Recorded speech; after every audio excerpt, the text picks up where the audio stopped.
낭만서점 24회 첫 번째 트랙 제2부 시작합니다. 안녕하세요. 소설 쓰는 정희연입니다. 네, 안녕하세요. 평론 쓰고 있는 허입니다. 네, 저희 24회 첫 번째 트랙에서는요. 겨울을 보내면서 아쉬운 마음에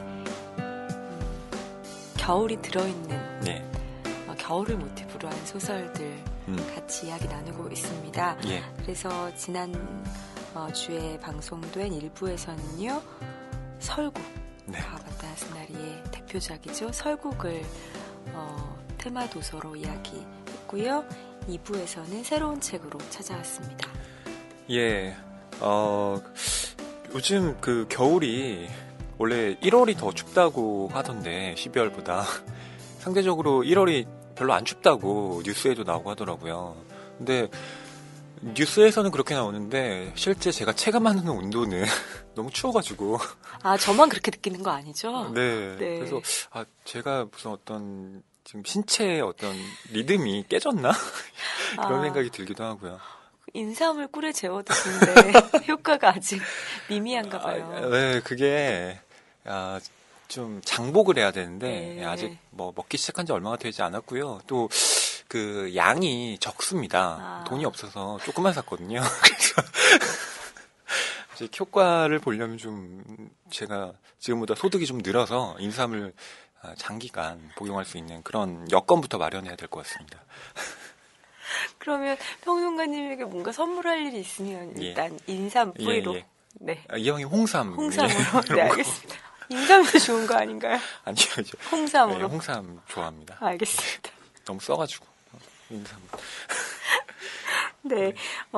저희 그 일부에서는 설국 다뤘잖아요. 예. 근데 주변 사람들한테 이번에 설국한다는 얘기 했다는 얘기 하니까 다들 정말 좋아하는 소설인데 진짜 기대된다며.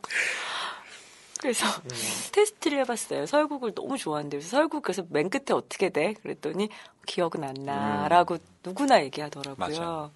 그러니까 어떤 그 눈의 결정들처럼 네. 진짜 이미지들로는 이렇게 편편히 박혀 있는데 그걸 이렇게 뭉치질 못하겠더라고요. 설국은. 그래서 네. 이야기를 저희가 하는 데 있어서도 좀 약간은 산만하게 저희 너무 편하게 얘기한 게 아닐까? 우리 낭만서점 청취자들 우리 너무 친구로 생각하나?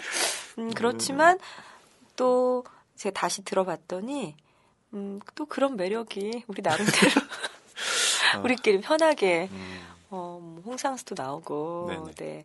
그냥 그런 것들이 또 좋아하시는 분들은 저희 청취자들은 또 편한 마음으로 들어주지 않으셨을까 싶기도 하네요. 예. 저희 댓글 소개도 좀 해드릴까요? 네. 저 먼저 하나 읽어볼게요. 이니스프리님께서 예. 읽는 것이 아니라는 것, 함께 읽고 나누는 기쁨이 이렇게 크다는 것을 새삼스럽게 또 느낍니다. 항상 낭만서점 응원하고 앞으로 좋은 소설, 좋지만 숨어 있었던 소설 많이 소개해 주시기 바랍니다. 라고 남겨주셨습니다. 예. 저희가 좋은 소설 또 이렇게 보석 같은 하지만 잘 알려지지 않은 소설들 많이 소개해드리도록 하겠습니다. 그리고 여러분들께서 정유현 작가님의 낭독이 그렇게 좋다고 또 남겨주셨습니다. 감사합니다. 제가 뭐 거론을 해드린다면 뭐 키키님 그리고 뭐 누리 뭔가 부끄럽다. 네. 굉장히 정유현 작가님의 그 목소리가 3D 입체 목소리 같다고. 와, 정말 최고의 찬사네요. 네, 작가님의 낭독을 저는 이제 앞에서 직접 듣잖아요. 저는 그 3D가 아니라 약간 4D 느낌이 나요. 정말. 그래서 아마 방송으로 들으시는 분들보다 제가 훨씬 더 그런 실감을 잘 하고 있지 않을까. 네, 그런 말씀을 드리고 싶고요. 네. 작가님 답변을 해주시죠. 네, 감사합니다. 낭독의 비결이 뭔가요? 저 항상 궁금하더라고요. 낭독의 비결 없는데 그냥 저 옛날에 방송반 했다는 거. 방송반. 그래서 고등학교 띄어쓰기 때. 중학교 때 그래서 띄어쓰기와 띄어쓰기를 정확하게 이렇게 약간 띄어 읽으라는 것과 그다음에 몇 가지 발음들을 이렇게 교정 받았던 것. 뭐 이런 비결이라기보다는 조기 교육을 받으셨군요. 근데 그 어렸을 때 선생님한테 혼나면서 받았던 것을 그게 네. 효과가 확실히 있네요. 부사 같은데 약간 이렇게 예. 해주라는 거. 임팩트를 딱 주고요. 네네, 주라는 거. 그다음에 네가 이걸 빨리 그걸 먼저 배웠어요. 그래서 일단 이 내용을 알고 읽는 거랑 네. 예, 모르고 읽는 거 너무너무 다르다. 예, 그래서 알면 뭐가 중요한지 알잖아요. 그렇죠. 그래서 그걸 이렇게 중요하게 읽으라는 거, 예, 30년 전에 배운 적. 30년은 아직 안 됐군요. 네. 너무한 거 아니야? 무슨 6.25 때 얘기하는 거 같아. 네. 잠깐만요. 또 저 이거 너무 웃었어요. 굿굿님이 남겨주셨는데요. 예. 저 오늘 낮에 스콤스볼에 빨리 걸을수록 나는 더 작아진다 읽고 있었는데 동생이 보더니 한마디 하더군요. 뭐야, 다이어트 책이야? 너무 웃겼는데 같이 웃어줄 사람이 없어서 글 올려요. 낭만서점이라면 이해해 주실 것 같아서 크크. 네, 저희는 이해하고도 남습니다. 그럼요. 너무 예. 재밌었어요. 네. 이게 원래 빨리 걸을수록 나는 더 말라간다. 이렇게 제목이었으면 완전한 다이어트 책일 텐데. 근데 진짜 빨리 걸을수록 나는 더 작아진다. 다이어트 책에 딱 있다고 생각하면 잘 팔릴 것 같아요. 네, 그럴 수도 있을 네. 것 같아요. 네. 그리고 민교님께서 또 남겨주셨는데요. 그 존재의 세 가지 거짓말을 23살 때 처음 읽으셨다고 네. 하네요. 제 또래신가 봐요. 예, 그런데 이렇게 다시 또 보게 돼서 네, 또 반가웠다고 남겨주셨습니다. 네, 감사합니다. 저의 날카롭고 예리한 그러나 유머를 잃지 않는 분석도 너무 좋았고요 라고 해주셨어요. 진짜 감사드리고요. 유머를 더욱 잃지 않도록 분발하겠습니다. 예. 네. 그리고 다음번에는 한국의 젊은 작가들 기준형, 정소연 등등을 소설들을 다뤄주셔도 의미 있는 시간이 될 것 같아요 라고 하셨습니다. 저희 이 의견 꼭 참고해서요. 조만간 또 좋은 기회 만들도록 하겠습니다. 네. 책이 가득한 그리고 소설을 사랑하는 책방, 여기는 낭만서점입니다.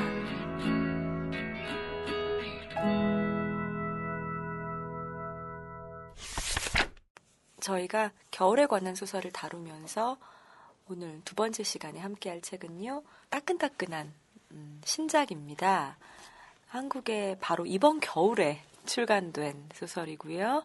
제목은 먼 북쪽입니다. 예. 마르셀 서루라는 작가가 썼는데요. 한국에는 그 마르셀 서루의 책이 처음 번역됐습니다. 네네, 영국의 젊은 작가라고 합니다. 아마 많은 분들께서 이 먼북쪽을 뭐 이렇게 접해 보신 분들은 사실 마르셀 서루라는 이름보다 무라카미 하루키 추천이라는 그 띠지에 네. 많이 이렇게 노출이 되셨을 거라 생각해요. 무라카미 하루키 추천 소름을 돋게 한다. 그리고 마르셀 서루 장편 소설과 똑같은 크기의 글씨로 심지어 더 잘 보이는 색깔로 무라카미 하루키 후기라고 써 있습니다.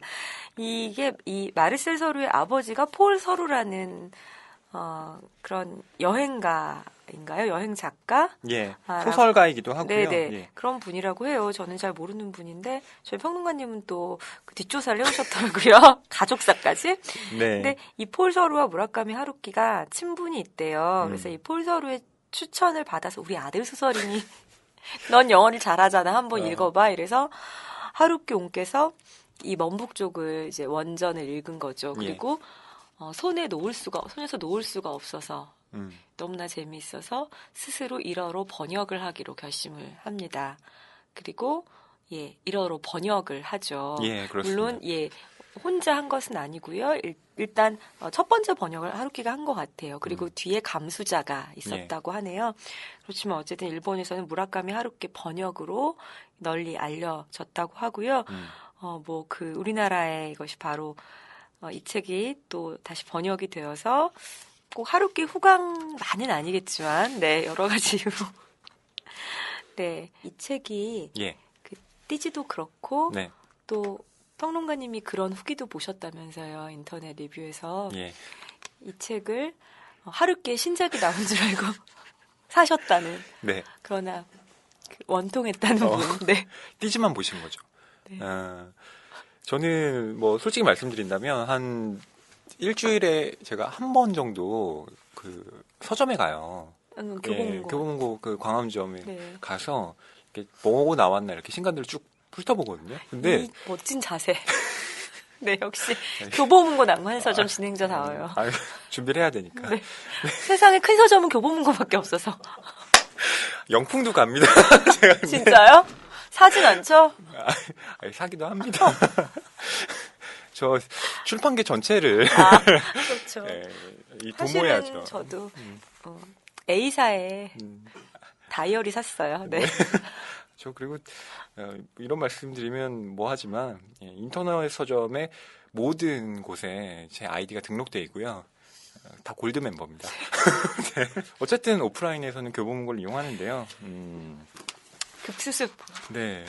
이게 이제 신간 코너에 가면 이렇게 책들이 쭉 있잖아요. 배를 보이면서 진열되어 있잖아요. 그래서 띠지가 있고. 근데 뭐가 나왔나 이렇게 훑어봤는데 무라카미 하루키라는 이 글자가 눈에 확 들어오는 거예요. 그래서 여자 없는 남자들 이후에 하루키가 설마 또 썼나? 내가 모르고 있었나? 나한테 소문도 안 들어왔는데 있을 그러게요. 수도 없는 일인데. 그래서 바로 집어들었죠. 네. 봤더니 무라카미 하루키가 극찬한 책이다. 그래서 네. 저는 그래? 그러면 우선 장바구니에 네. 넣어야겠다라고 해서 그러셨군요. 봤거든요. 근데 내용을 읽기 전에 무라카미 하루키라는 이 고유 명사만으로도 이 책을 제가 들게 됐다는 점에서 뭐 저한테 이 하루키라는 사람이 얼마나 지금 좀 많은 영향을 미치고 있는가 그런 걸 다시 한번 실감한 책이기도 했습니다. 저희가 책을 선정할 때 뭐 이런저런 경로들을 통해서 선정을 하죠. 주로 이제 회의를 하고요. 네. 회의를 하거나 아니면 누구 한 사람이 이 책 너무 좋다라고 우길 때도 있고요.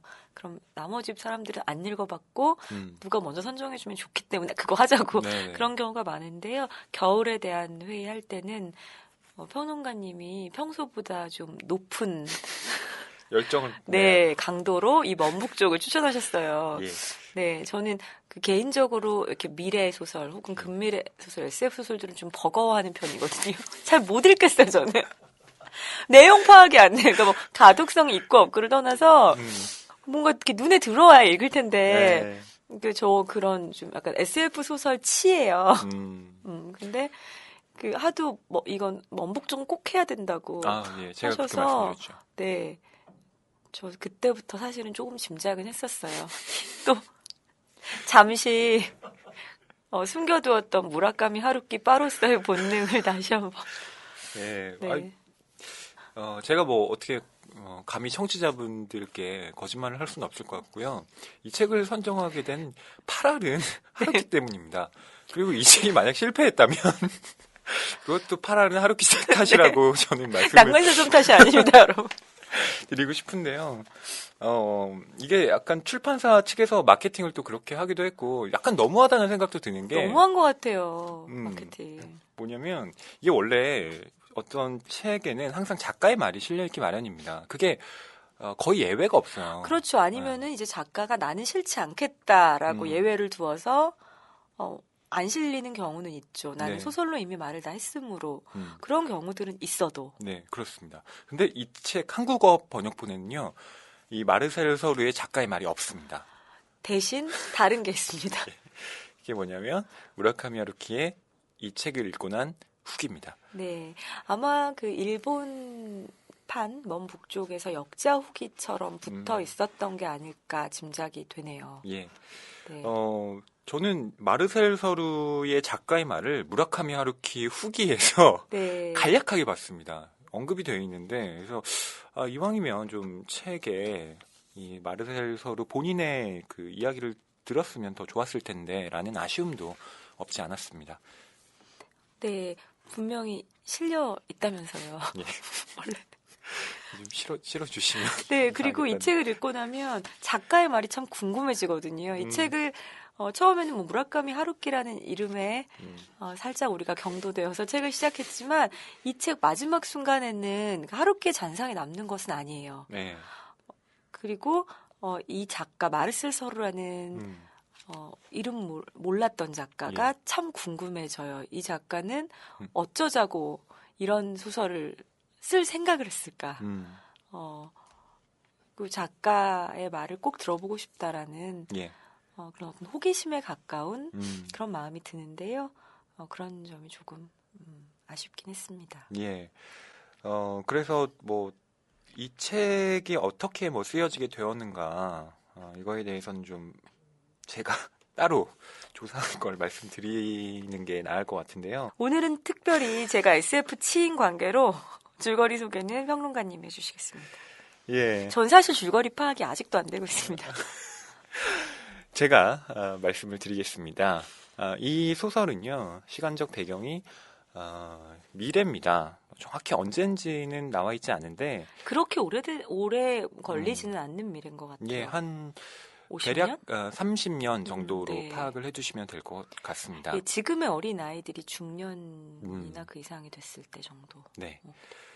그리고 이야기의 배경이 중요한데요. 이곳은 시베리아의 그 극북 지역입니다. 아주 혹한의 날씨가 계속되는 그런 곳이죠. 지금 현재의 지구는 그 온난화가 가속화되면서 이 사람들이 살만한 지역이 극북 지역밖에 안 남은 거예요. 다른 지역은 이제 막 수면이 높아지고 뭐 이러면서 사람들이 못 살게 된 거죠. 또 그 대도시 문명을 건설했던 옛날의 그 지역들은 또 전쟁이 일어나면서 종말을 맞게 되고요.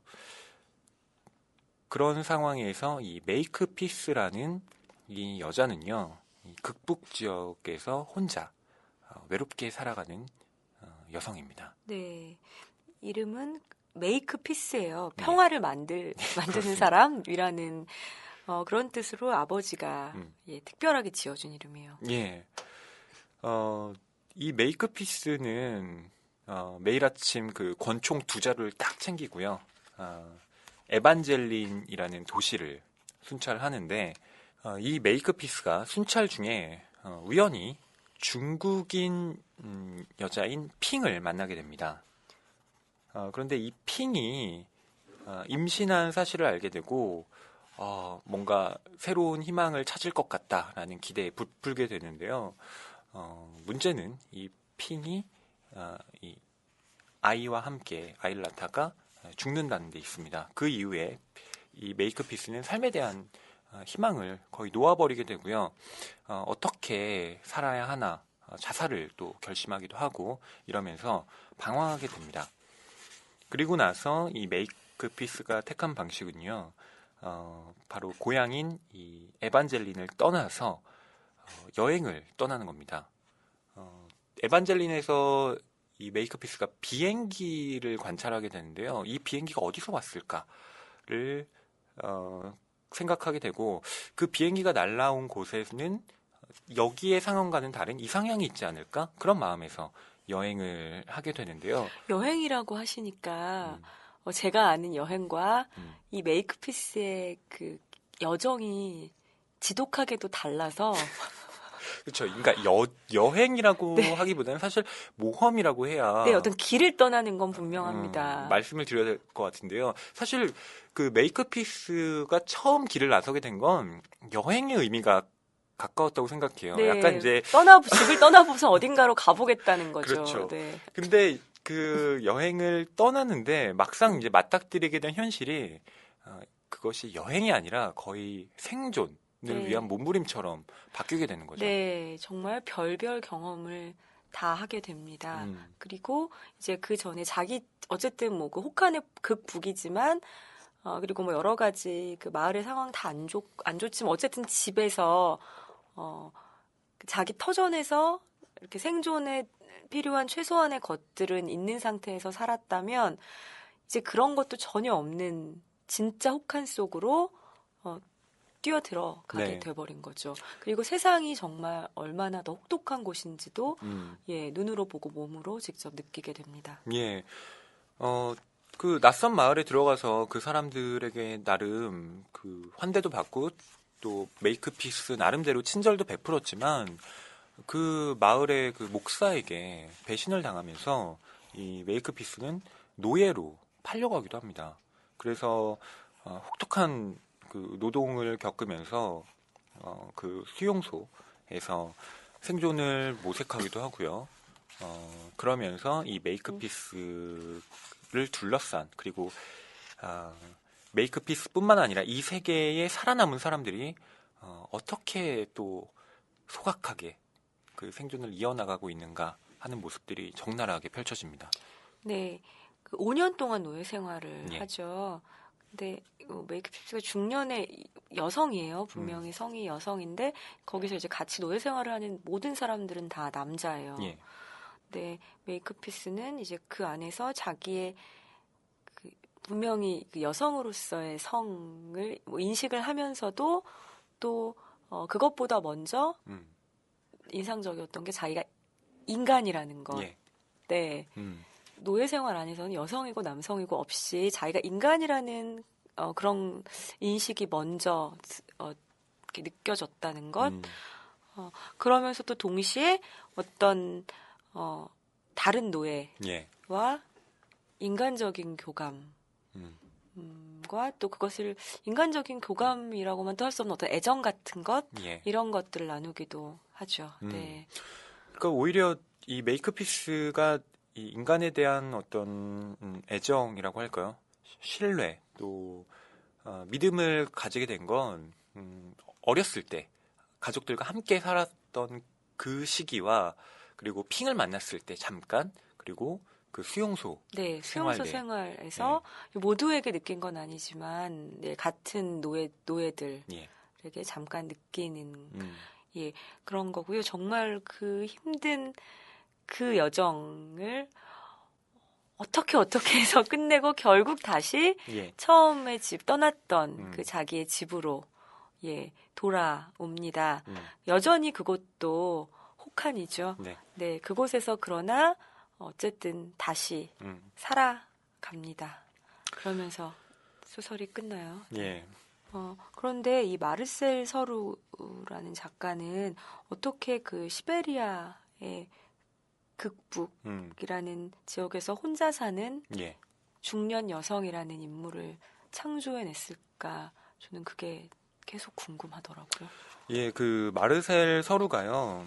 이 다큐멘터리 작가기도 합니다. 네. 또 방송 리포터로 활동하기도 하고요. 네. 근데 이 사람이 그 체르노빌 근교를 취재했다고 해요. 네. 그러니까 체르노빌은 뭐 잘 아시겠지만 그 원자력 사고가 일어났던 네, 곳이죠. 그쵸. 네, 그래서 사람이 살 수 없는 그런 곳인데 이 체르노빌 거주 금지 구역에 사는 갈리나라는 여성을 만나서 그 여성에 대한 그 이야기를 듣습니다. 그게 뭐냐면 이 갈리나라는 사람은 원래 정부에서는 이 지역에 들어와서는 안 된다라고 금지령을 내렸는데도 불구하고 나는 이곳이 고향이다. 나는 이곳에서 살아왔고 이곳을 떠날 수 없다라고 해서 그냥 거기 돌아가서 그 농사를 짓고 사는 겁니다. 그러니까 아무도 살지 않는 곳에 자기가 들어가서 정말 그 단순한 생활을 이어나가는 것이죠. 그런 삶의 방식, 모습을 보면서 이 마르셀 서루가 어떤 그 영감을 얻었다고 해요. 아, 저렇게 산다는 게 뭘까에 대해서. 그러면서 이 체르노빌과 비슷한, 그러니까 아무도 살지 않는 어떤 세계를 창조해내서 거기에 갈리나를 모티프로 한 그 메이크피스라는 여성을 허구적으로 만들어낸 것이죠. 네. 어쨌든 처음에 그 모델 역할을 한 어떤 실존 인물이 있었다는 거군요. 예. 네. 그리고 또 흥미로운 지점은 하루키가 이 책을 읽고 이제 번역을 시작한 게 2010년이었다고 해요. 그런데 또 참 끔찍한 그리고 불행한 사건으로 기억되는 2011년 후쿠시마 그 원자력 사고가 1년 뒤에 발생하죠. 그래서 이 소설에서 다루고 있는 어떤 내용들이 또 일본에서 이 먼북 쪽이 막 출간되면서는 후쿠시마 그 사고와 관련된 네. 예, 그런 묘한 그 조응을 하고 있어서 또 이 책이 일본 내에서는 다르게 읽혔던 것 같기도 합니다. 그럴 수도 있겠네요. 그리고 그 이제 소설 안에서 뒷부분에 더 존이라는 지역이 나오죠. 그래서 그 이렇게 방사능에 누출이 된 그 어떤 지역에서 벌이는 사투에 대한 네, 그런 서사도 들어 있습니다. 네. 이 먼북족이라는 소설이 참 묘한 데가 있습니다. 서사가 예. 단순한 건 아니에요. 왜냐하면 한 인간의 모험기니까요. 그렇죠. 끊임없이 어떤 일들이 일어나거든요. 그런데 또 특이한 점은 그 모험기면 분명히 그 얘기와 얘기 사이가 이렇게 자연스럽게 이어지는 흐름이 있잖아요. 보통은 네, 그렇죠. 그런 것이 없습니다. 네. 한마디로 말씀드리면 이게 하루키는 의외성이라고 이야기해요. 소설의 의외성. 근데 맞는 말이지만 이걸 네. 나쁜 말로 얘기하면 개연성이 없다라고 말씀을 드려도 되겠습니다. 참 똑같은 말인데. 그러니까요. 그러니까 똑같은 소설인데 보는 방식에 따라서 그렇게 달라질 수 있다는 거예요. 자칫 이 소설을 그냥 어떤 정보 없이 딱 펼치시는 분들은 1장은 일단 잘 읽혀요. 핑의 죽음까지는 쫙 읽히는데 핑의 죽음 이후로 이게 뭔가 이어지는 게 아니라 그 핑의 죽음도 몇 마디로 갑자기 되게 중요한 부분인데 네. 딱 서술이고 핑은 죽었다. 그래서 나는 그를 떠난다. 이렇게 하게 하거든요. 그래서 저희가 그 여러분들의 여러 오해를 방지하기 위해서 예. 친절한 낭만 서점에서는 소 제목별로 이렇게 예. 조금 이번에는 그렇게 이야기를 드리면 어떨까 해요. 네. 그렇습니다. 여러분들께 친절하게 말씀드리고 싶어서 그러는 거기도 하고요. 저희 스스로 정리가 안 돼서 그런 거기도 하다는 거. 네. 이게 또 참 특이한 게 정리가 안 되는 건 아니에요. 저희가 줄거리 파악해서 말씀드렸잖아요. 네. 그런데 이 말을 하기가 참 뭔가 매끄럽게 이렇게 그 주제 어디를 찾아서 들어갔다 나왔다 하기가 쉽지는 않은 소설입니다. 네. 먼북 쪽은요. 전부 몇 장으로 나뉘어져 있냐면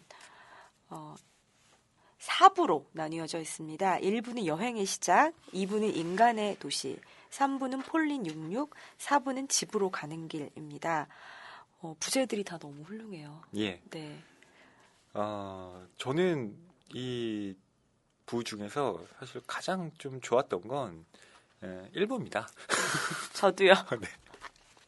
이 1부만 딱 읽으면 이 소설을 계속 읽어 나가야겠다라는 네. 생각을 할 수밖에 없습니다. 그러면 설마 혹시 카톡으로 평론가님이 이 소설 재밌던데요라고 말했을 때는 1부만 읽었을 때인가요? 물론이죠. 예, 제가 아유, 이 사람이 다 읽고 뭐 말씀을 드려도 되지만 1부만 읽고도 네. 사실 그 1부가요. 쪽수로 보면 분량 중 가장 깁니다. 네, 그래서 네. 이 정도 지나왔으니까 뒤에는 좋겠지라고 그러게요. 생각을 했던 거죠. 전 핑이 안 죽었는 줄 알았어요. 그런데 저는 저 1부가 저도 좋았거든요. 근데 1부 읽고 나서 다시 1부의 제목을 한번 확인해 봤는데 여행의 시작인 거예요. 네. 그래서 이 책이 뭔가 심상치 않은 느낌이 드는 것? 네. 이라는 생각을 살짝 하기는 했습니다. 예. 네. 그 1부 여행의 시작에서는요. 저희가 아까 배경이 가까운 근미래라고 말씀드렸고 인물은 혼자 사는 중년의 여자 메이크피스라는 이름을 가진 그 동네 에반젤린의 보안관인 예. 여자라고 말씀드렸는데요. 그녀는 어쩌다가 혼자 이 집에 2층 집, 이거 멀쩡한 집인 것 같아요. 이 집에 혼자 남겨져서 지금 살고 있는가, 어디서 왔는가 그녀는 이런 의문을 뿜을 수밖에 없습니다. 예. 근데 그녀는 원래는 미국인의 예. 딸이에요. 이것이 이 소설을 처음부터 끝까지 계속 관통하는 주제 중에 하나라고 생각합니다. 미국 사람이었고요. 이들의 부모는 아마도 뭐 자세하게 묘사가 되진 않지만 미국에서 중산층, 백인 중산층 이상의 생활을 하는 이 교육받은 그런 사람들이고요. 퀘이커 예, 퀘이커입니다. 교도입니다. 그래서 특히 그 메이크피스의 아버지였죠. 그 아버지, 젊은 아버지였겠죠. 젊은 시절의 아버지는 그 미국의 문명, 자본주의적인 그런 문명에 대한 반발과 예. 그 새로운 곳에서 새로운 공동체, 그 문명과 떨어진 어떤 순수한 공동체를 일구면서 살아가겠다는 그런 목적으로 미국에 있는 모든 것을 다 버리고 예. 그 부인과 어린아이 네. 데리고 이 혹한의 극북으로 들어옵니다. 이때는 이곳이 혹한의 극북은 아니었죠. 예. 그냥 이방의 공간이었습니다. 미국인들에게. 그리고 그 이제 아버지와 뜻을 같이 하는 사람들이 그 마을의 공동체처럼 모이기 시작을 했죠. 아버지가 그러니까 시베리아로 이주했던 이 시기는요, 아직 지구의 그 종말이 가속화되던 시기는 아니었습니다. 지금이 그때인 것 같아요. 약간 그런 느낌이 나죠. 네. 네. 근데 막상 이제 이주를 하고 보니까 점점 그 세상이 망해가고 있는 거예요. 그쵸. 그래서 만약 그곳에 남아 있었다면 오히려 더 몰락했을 그런 사람들이 오지로 옴으로써 생존을 해 나가는 아이러니한 상황이 발생합니다. 그리고 도시에서 살던 사람들이 점점 이 시베리아 쪽으로 몰려들기 시작하죠. 네. 그리고 어떤 공동체를 꿈꾸면서, 새로운 공동체를 꿈꾸면서 그 마을에 이루면서 살지만 또 그 마을이 그렇다고 해서 모든 게 다 권력이 없고 평등하고 그런 곳이었던 것은 아닙니다. 그리고 어쨌든 아버지는 평화를 염원하는 마음에 이 큰딸의 이름을 메이크피스라고 예. 짓고요. 그 밑에 이제 뭐 다른 딸들을 낳고 가정을 이루면서 삽니다. 그런데 이 메이크피스에게 뭐 뒤에 이렇게 계속 점점이 조금씩 비밀이 드러나듯이 드러나는데요. 이 그녀가 소녀 시절에 그 집에 어떤 괴환들이 습격을 했고요. 그때 그 와중에서 메이크피스는 그 얼굴에 그들이 양잿물을 붓는 그런 예. 사고가 있습니다. 그래서 얼굴이 좀 망가지죠. 예. 그다음부터 메이크피스는 일종의 뭐 대인기피증 같은 것을 앓고요. 사람들 앞에서 이렇게 스스로 막 나서지 않고 그다음에 자기가 여성성을 가진 어떤 여자라는 것에 뭐 그 상대 대척점에 남성이 있겠죠. 그 남성의 시선을 받지 못하는 그런 마음들을 이렇게 안으로 여미면서 예. 이렇게 살아왔습니다. 그것이 메이크피스라는 개인사고요. 그러다가 이 가족들이 다 아버지는 자살을 하고 뭐 가족들이 다 죽나요? 예. 네. 이 메이크피스의 캐릭터가 저는 사실 앞부분까지만 읽어서는 남자인 줄 알았어요. 그러게요. 네. 남성인지 여성인지 이렇게 전혀 그런 느낌이 거세되어 있는데 우리는 그럴 때 보안관이고 이렇게 혼자 되게 씩씩하게 막 있고 뭔가 씩씩을 넘어서 험악한 것 같고 이러니까 당연히 남자라고. 그렇습니다. 저희 그래서 고정관념에서는. 뒤에 한 수십 페이지를 읽어나가다가 갑자기 자기가 여자라고 네, 했을 때 맞아요. 목욕하고 막 이런 장면에서. 뭐지? 여자였구나. 저 네. 되게 이렇게 동그라미를 막 쳤던. 네, 그것도 흔적이 이제 남아있네요. 작가의 의도였겠죠. 그 네. 성이라는 어떤 구별이 사라지는 예. 시대.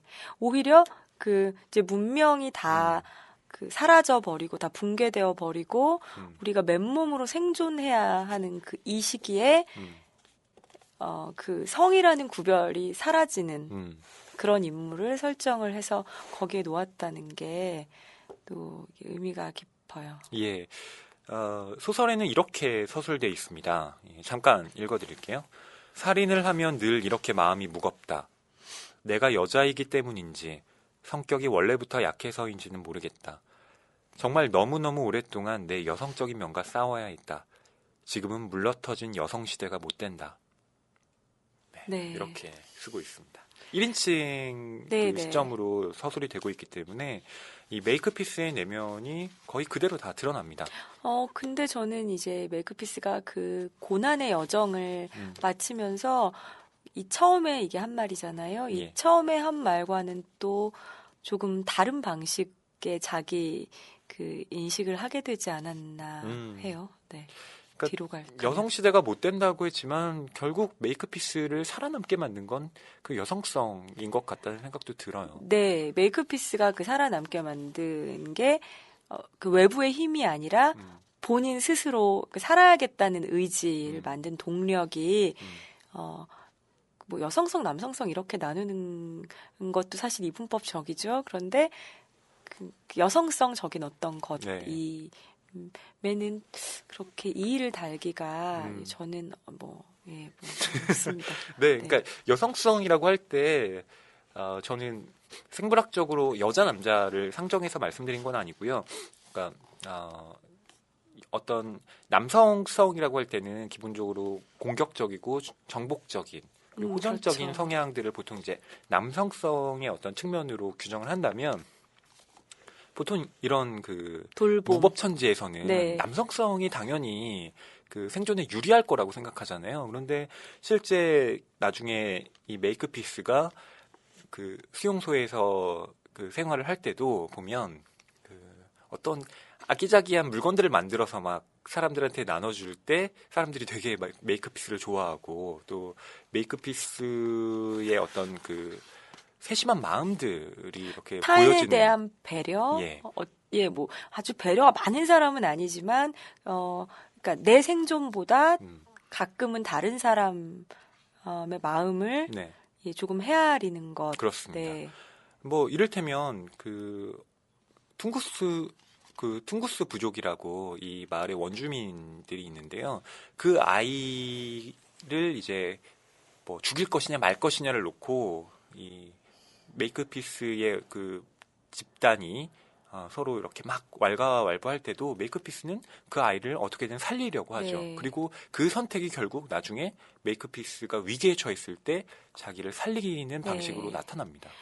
예, 뭐, 그런 면에서 작가가 이 좋은 여성성이라는 것에 대한 어떤 의지를 표현하는 그런 방식이라고 생각했어요. 그런데 또 한편으로는 저는 그녀가 여성이라는 이 작가의 어떤 의도가 예. 이 메이크피스는 여성이고 이 그녀의 생존에 이런 여성성이 굉장히 중요한 가치다라는 네. 것을 강조하기 위해서 조금은 자기적으로 그렇죠. 네, 유사모성적인 이미지를 너무 강조하지 않았나 싶기도 해요. 여성성이라는 게 꼭 그런 것만 아이를 꼭 어떤 순간에도 살려야 하고 아이를 낳아야 하고 자궁이 없으면 남의 그 아이까지도 이렇게 예. 품어야 하고 이런 것만은 아닐 텐데 조금 이 서사의 드라마틱한 면을 강조하다 보니 네. 조금 그런 면으로 치우친 감은 있네요. 근데 저는 이 남성성과 여성성이라고 할 때 구분법 자체가 물론 많이 공격받고 있지만 분명히 어떤 유효한 지점도 있다고 생각하거든요. 그러니까 어떤 현상을 설명할 때 이 남자, 여자 이렇게 하면 이제 놓치는 부분들이 굉장히 많지만 남성성과 여성성이라고 말을 붙이게 되면 성향인 거잖아요. 그러니까 일종의 강하고 부드럽고 의 이야기일 텐데 그것이 이제 여자 안에도 남성적인 면이 있고 남성성이 있을 수 있고 남자에게도 여성성이 있을 수 있는 건데 저는 개인적인 신념이 있다면 세상은 좀 여성성이 더 많아져야 되지 않나. 여성성이라고 네. 불리워지는 것이 그렇죠. 맞습니다. 그런 가치관이 네. 훨씬 더 많아야 되지 않나라는 네. 생각은 하고 있습니다. 맞아요. 저는 아무래도 뭐 예술하는 분들을 많이 보잖아요. 문학하는 남자들도 많이 보고 그런데 일반적으로 우리가 다른 직업을 가지신 분들보다는 그런 면들을 좀 많이 가지고 계신 분들이에요. 네네. 여성성. 남성 안에도 여성성적인 어떤 것들 잘 삐지기도 잘 삐지시고 그럼요. 엄청 삐집니다. 엄청 삐지죠. 이쪽도 말도 많고 네, 뭐 약간 예민하기도 하시고 뭐 그게 여성적이라는 게 아니라 네. 그런 면들이 있어요. 근데 이제 그런 것들을 보다가 그냥 다른 분야에 계신 진짜 아저씨들 비슷한 나이 네. 그런 분들 보면 진짜 화들짝 놀랄 때가 있어요. 저게 정말 완고한 남성성만 가지고 계신 분들도 저렇게 많구나 싶어서 조금 속상할 때도 있어요. 네. 네. 다시 뭐 메이크피스 이야기를 돌아서 보죠. 네. 근데 메이크피스는 우리가 남성성적이라고 뭐 일컬어지는 그런 가치도 아주 많이 갖고 있는 사람이고요. 예. 또 뭐 여성성적인 가치라고 일컬어지는 건 역시 잃지 않고 있는 그런 인간입니다. 네. 인간이에요. 네. 그렇죠. 예. 중년의 인간. 저는 일부에서 흥미로웠던 건 극복지방에서 인간이 어떻게 살아나가는가 그 방식이었거든요. 그래서 보면 술록 사냥을 합니다. 그래서 그 고기를 이제 어떻게 저장할 것이냐 그리고 그것을 퉁구스족에게도 팔기도 하고요. 네, 서로 나름대로 거래를 해요. 네, 이런 식으로 술록이 중요한 자산이 되는데요. 네. 저는 만약 이런 극복 지방에 간다면 살아남을 수 없는 인간이겠구나. 이런 일부를 읽으면서 야, 난 진짜 있잖아요. 모 방송사에서 하는 뭐 정글의 법칙 뭐 이런 거. 네. 거기서 막 사냥하고 막 이러잖아요. 불 피우고 막. 나 정말 못하겠구나. 난 바로 죽어버리겠구나. 네, 그런 문명 세계에서 살아가고 있는 걸 이렇게 좀 안도했던. 네. 지구 환경을 네. 많이 신경 써 주세요. 이렇게 되면 안 되니까. 네. 예, 지구 온난화에 좀 저도 좀 촉각을 곤두세우면 네. 살아남을 수 없기 때문에 이렇게 되면 네. 네. 근데 여기서 이 여행을 시작하게 하는 원동력이 되는 것은 아까도 말씀드렸듯이 핑이라는 뭐 중국인으로 추정되는 동양 소녀입니다. 이름이 핑인지는 확실하지 않아요. 서로 말이 안 통해요. 네. 메이크피스랑 핑을 발견을 했는데 그래서 재미있는 것은 메이크피스는 처음에는 이 핑이 중국인 소년이라고 믿어 의심치 않았다는 거죠. 핑은 뭐 머리도 빡빡 깎았고요. 네, 그래서 그냥 한 10대쯤 되는 어린 소년이겠거니 했고요. 핑 역시 메이크피스가 그냥 남자인 줄 알았던 거죠. 서로 이렇게 긴장을 하고 있다가 이제 목욕을 하면서 서로 여성이라는 걸 알게 되고요. 그러면서 이 핑의 반응이 갑자기 극적으로 바뀝니다.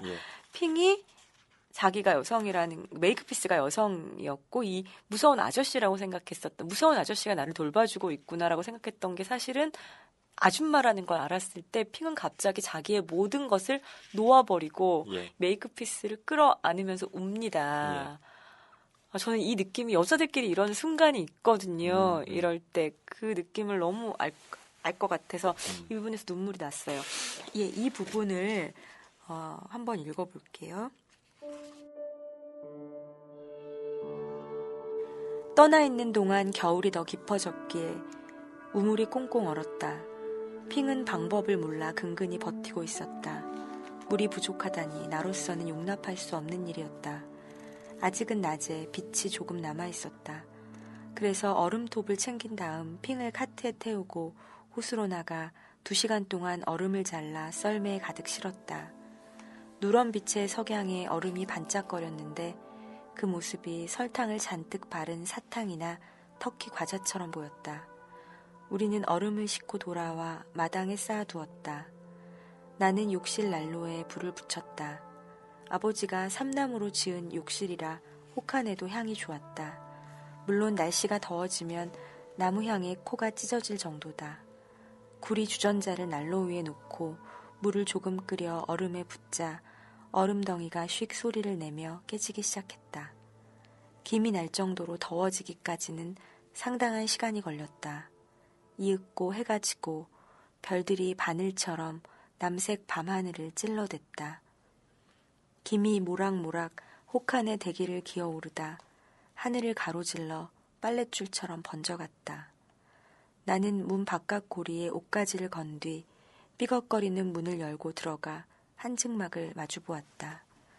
몸에 오물이 하나씩 떨어져 나가며 배꼽에 더러운 웅덩이를 만들어냈다. 핑은 마당을 오락가락했다. 들어오기를 망설이는 것 같아 내가 이름을 불렀다. 잠시 후 널빤지가 삐걱거리고 문이 빼꼼 열리더니 그 사이로 핑이 얼굴을 들이밀었다. 열기가 빠져나가는 것도 싫고 귓볼에 피가 몰리는 통에 짜증까지 더해져 그에게 빨리 들어와 문 닫으라고 고함을 질렀다. 그가 후다닥 안으로 뛰어들었다. 샤를로의 가운으로 목까지 여미고 수건까지 몇 장 걸친 터라 맨살은 조금도 보이지 않았다. 그가 눈을 동그랗게 뜨고 나를 보았다. 물론 수건 밖으로 나온 내 젖통과 그 아래 숲풀 때문이었다. 당연히 충격이었을 것이다. 남자인 줄 알았건만 깡마른 여자 알몸을 보게 되었으니 왜 아니겠는가. 어쨌든 그래봐야 달라질 건 하나도 없다. 나는 분명히 여자다. 다만 달리 어떤 방법으로 밝힐지 몰랐을 뿐이다. 그는 한참 동안 바라보았다. 그러다가 뭔가 얘기하려는 듯 입을 열더니 갑자기 두 손을 파르르 떨며 가운 매듭을 풀기 시작했다. 서둘러 옷을 벗으려 애를 쓰는 모양새라 문득 지금 자신이 원하던 목표를 발견하고 어떻게든 손에 넣을 작정이라는 생각까지 들었는데 그야말로 내 의도와는 멀어도 한참 멀었다. 그래서 한 발짝이라도 다가선다면 정신을 바짝 차리게 해줄 요량으로 두 주먹을 단단히 쥐었다. 그런데 다음 순간 그가 가운을 떨구더니 몸을 반쯤 구부린 채 흐느끼기 시작했다. 눈물과 콧물이 얼굴을 흘러내렸다. 무엇보다 경악할 일은 핑이 여자다. 오해의 여지는 없었다.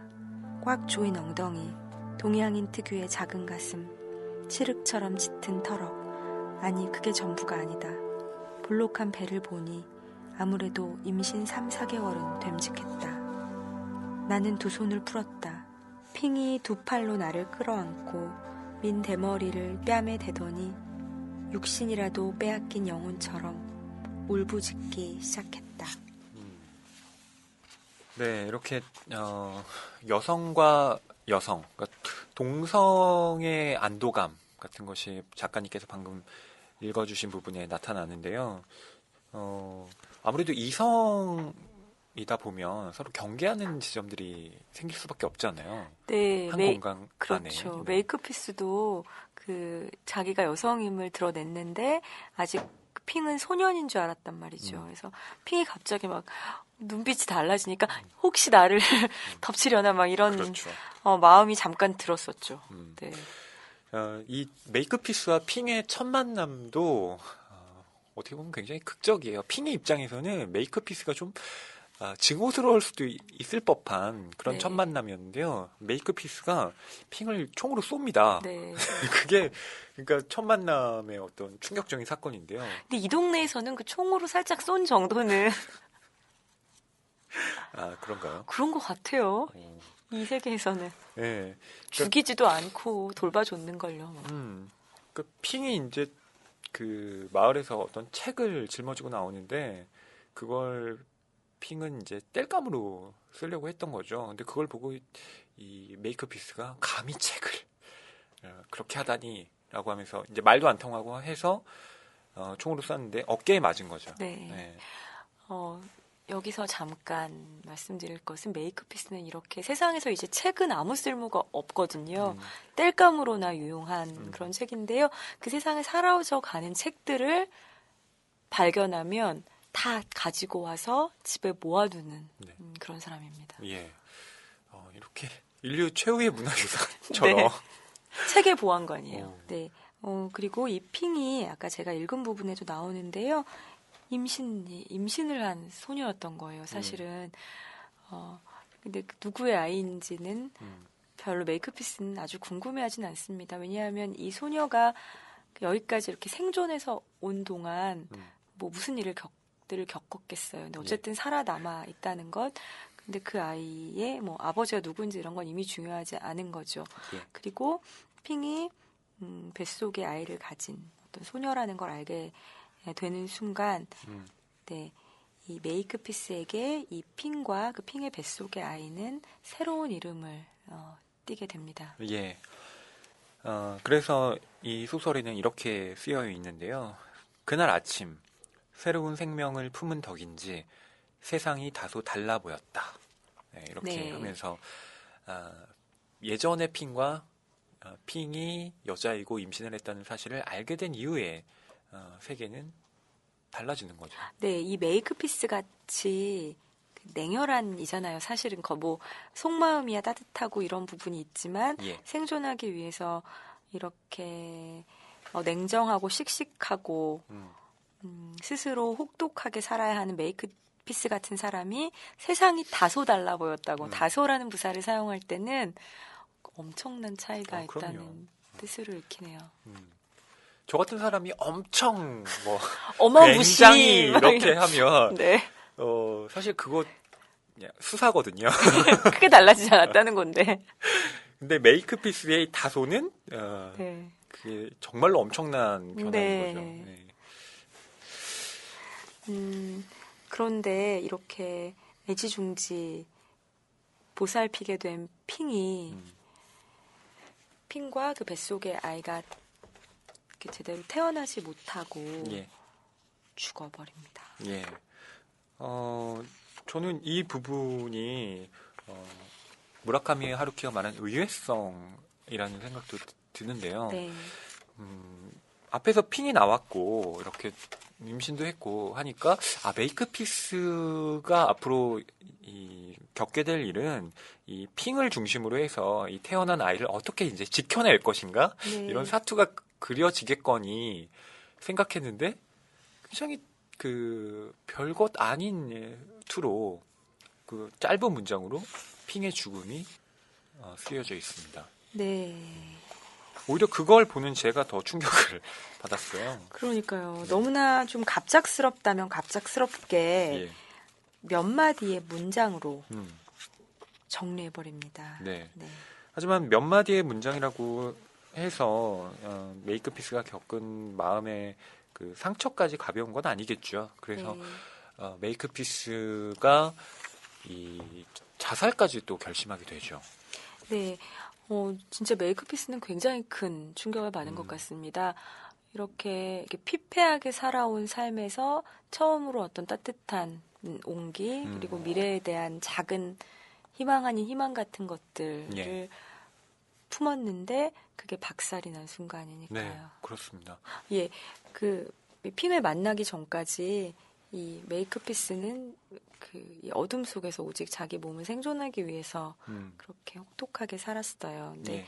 아까도 말씀드린 것처럼 그녀는 원래 미국에서 네. 미국인 부모 밑에서 태어나서 그냥 평범하게 살 운명이었죠. 예. 그런데 퀘이커교도의 맹신도였던 아버지가 네. 이 극북으로 들어왔죠. 네, 그렇습니다. 구세계에는 더 이상 가망이 없다는 것. 네. 가난이 싫어서 온 사람은 하나도 없었다. 라고 메이크피스는 쓰고 있습니다. 네, 그렇지만 부모님이 막상 거기 들어와서 그 아이를 낳고 가족을 이루면서 사는 세상은 그렇게 만만하지만 않았습니다. 물론 그 바깥 세상은 더 형편없이 더 극적으로 빠르게 무너지고 있었고요. 네. 그렇다고 해서 그들이 살아있는 곳이 마지막 남은 지상 낙원이냐 하면 그것 역시 절대로 아니었습니다. 예. 그러면서도 이 사람들은 뭐 이상적인 공동체를 서서히 만들어가긴 시작합니다. 그런데 한 가지 문제가 발생하죠. 그게 바로 외부적인 요인인데요. 그 바깥 세상이 점점 살기 힘들어지면서 이주민들이 계속 몰려들기 시작하는 거예요. 그러다 보니 처음에는 그 사람들을 아껴주고 환대해주고 했지만 그 무리의 숫자가 늘어나면서 이 마을 사람들 내부에서도 갈등의 씨앗이 불거집니다. 네, 뭐 서서히 여러 편이 갈리게 되겠죠. 이 마을 이 몰려드는 사람들을 어떻게 할 것이냐? 계속 우리가 받아들여야 할 것이냐? 아니면 일정하게 쫓아낼 사람들을 쫓아내고 그런 식으로 우리의 어떤 배타성을 유지해야 될 것이냐? 이런 논의를 거듭하면서 점점 이들 내부의 분열이 거듭됩니다. 네. 그리고 이제 그 어떤 분열의 절정에서 아까 말씀드린 것처럼 이 메이크피스의 집에 괴한 여러 명이 들어오는 무단 침입하는 이런 사건이 일어나고요. 그 이후에 뭐 딸이 당한 그런 폭력 때문인지 아니면 아버지는 무엇 때문인지 자살을 해버리고 메이크피스의 집도 풍비박산이 나죠. 그렇습니다. 네. 메이크피스는 스스로에 대해서 이렇게 말합니다. 부모님은 과거 이야기를 절대 하지 않았고 나도 별 관심이 없었다. 과거에서 배울 구석이 없었기 때문이다. 세상의 시작과 내 탄생은 동일한 사건으로 보였다. 나는 역사상 가장 늙은 세상에 태어났다. 마치 두들겨 맞은 말처럼 옛 상처로 절룩거리다가 올라탄 사람을 무자비하게 내동댕이 쳐버리는 세상.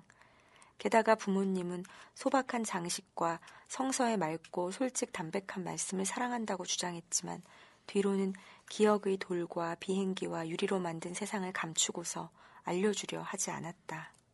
알 수 없는 일이야 수없이 많지만 그렇다고 무지를 가장할 수는 없다. 정말로 모른다면 어쩔 수 없지만 모르는 척은 분명 위선이다. 나와 샤를로와 안나가 흙탕물을 에덴 동산 삼아 바보들처럼 놀듯 정착민들도 이 상처투성이의 혹성 한모퉁이가 지상 낙원이라도 되는 양 무사히 안착한 것을 자축하며 두고 온 세계를 구제불능으로 여기곤 했다. 멀리 떠나온 덕에 비로소 안전해졌다고 자신한 셈이니 이 무슨 오만의 극치란 말인가. 예, 이렇게 이 메이크피스로 상징이 되는 그 이 정착민들, 새로운 정착민들의 그 새로운 세대는 그 바깥 세대와 완전히 단절이 된 채 부모로부터 그 역사나 유산의 정신적 유산에 대해서 교육받지 못한 채 이 안에서만 자라는 거죠. 그리고 그 결과물이 메이크피스입니다. 네. 저는 이 부분을 읽으면서 어떤 그 책이 떠올랐냐면 그 윤태호 작가님의 이끼. 네. 거기 보면 그 주인공의 아버지와 그리고 그 주인공과 대립하는 그 주인공의 아버지와 대립하는 인물이 나오는데요.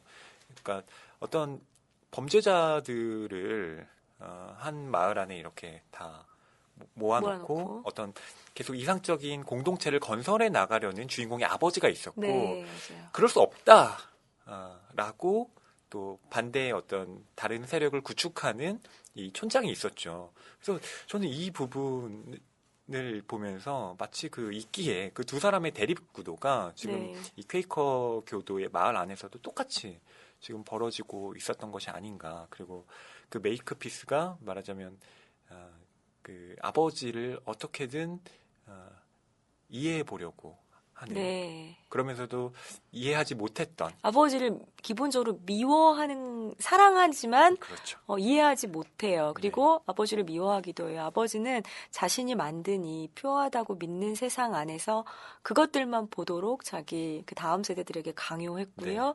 그 자신이 만든 세상, 자신이 하나님도 아닌데 신도 아닌데 그 세상이 영원할 거라고 아이들에게 그렇게 주입시키죠. 자긴 자살을 해버린 거죠. 어쩌라고 남은 사람들은. 그렇습니다.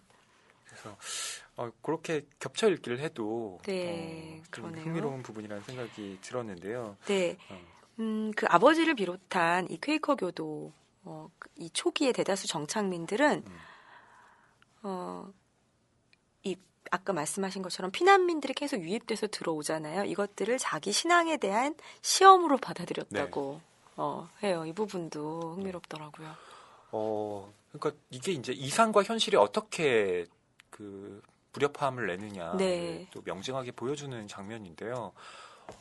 이 공동체가 그냥 건설된 마을도 아니고 진짜 신앙으로 똘똘 뭉친 이 마을이잖아요. 당연히 처음에는 저도 그랬을 거라 생각해요.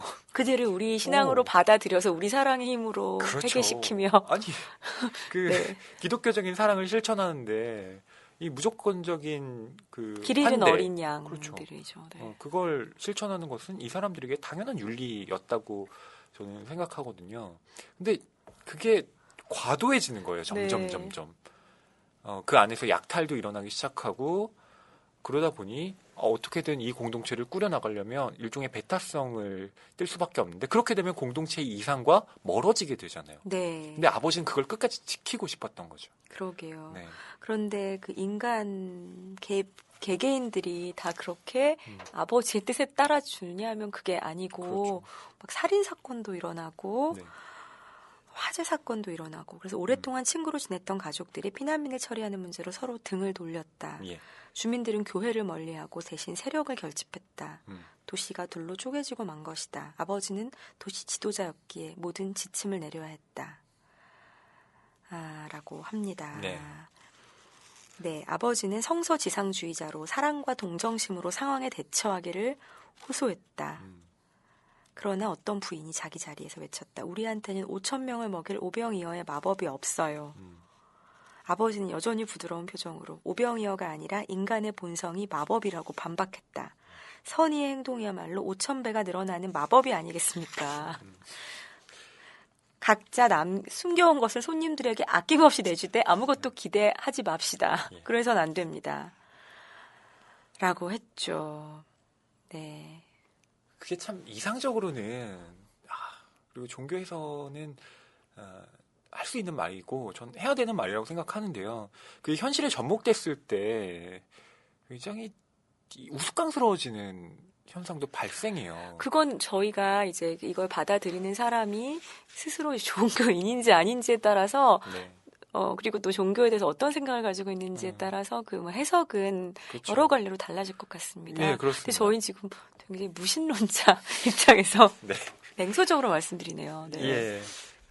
물론 그러니까 그런 신앙의 숭고함을 제가 부정하는 것은 아니고요. 있다고 생각하지만 그 현실이라는 것도 사실 인간이 발딛고 살아가는 이 소각한 세계에서 네.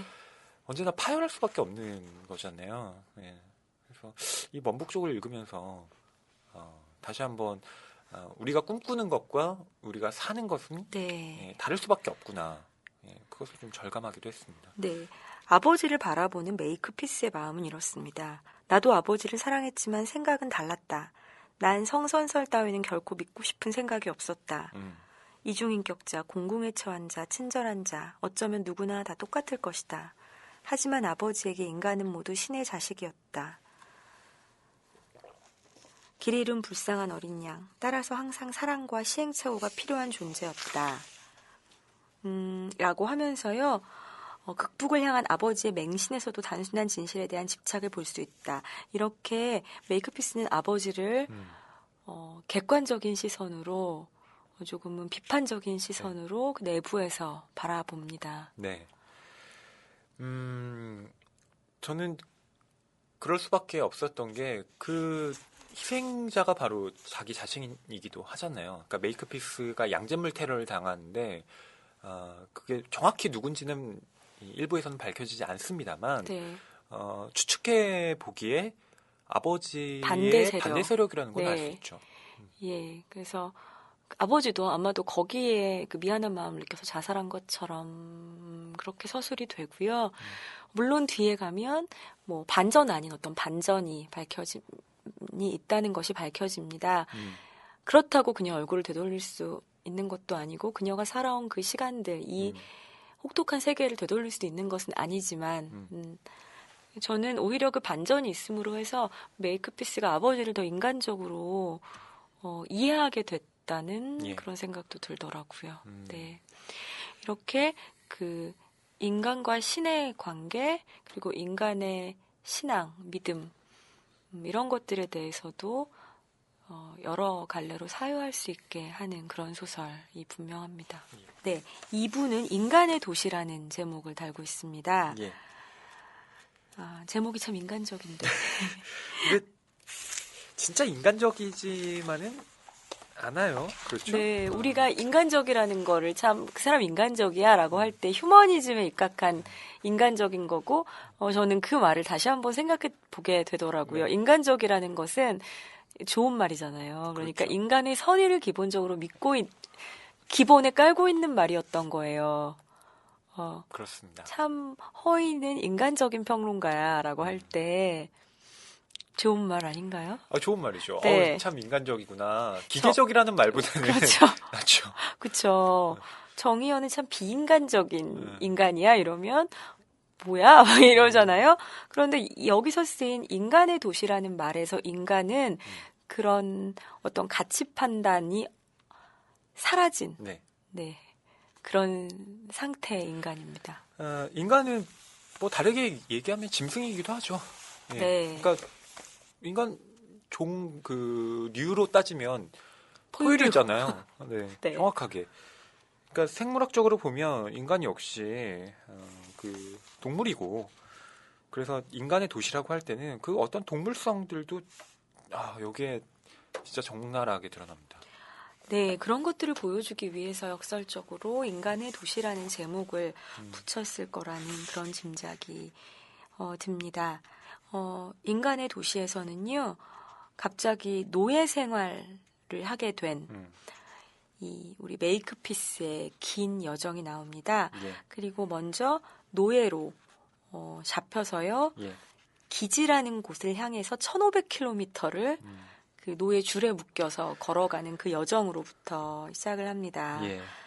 네. 아마 핑이 그 걸었던 여정과 비슷한 것을 지금 메이크피스가 겪고 있는 네. 것 같습니다.